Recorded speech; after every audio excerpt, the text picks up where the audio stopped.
Myrto Uzuni kaloi një javë të cilën e konsideron magjike. Pasi shëroi për kombëtaren në fitoren me Andorrën, gjeti dhe gonin e parë me Austin në Amerikë. Rjeta e tij për Austin rezultoi vetëm në transfer të ndaj St. Louis. Sot, Uzuni ka një dedikim që nis me foto nga kombëtarja. Çfarë jave magjike, shumë i lumtur të rikthehe me gol për kombëtaren pas një kohe të gjatë mungese fati. Faleminderit familjes dhe i gjithë tifozët e kombëtares për mbështetjen e madhe që më kanë dhënë këto kohë. I lumtur për golin tim të parë me ekipin tim të ri.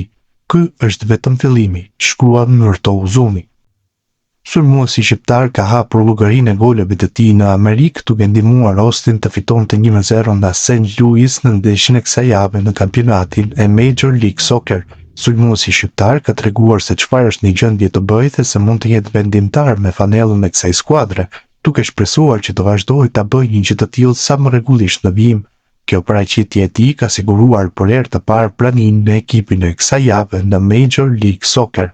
Sulmuesi shqiptar nuk ishte në formacionin titullar të kësaj përcjelljeje, por ishte vendosur në stolin e rezervave në ekipin me 20 lojtarë që zgjidhet çdo javë nga ekspertët e MLS-s. Një stol rezervash luksi, pasi për krah Uzunit ishte edhe vetë Lionel Messi.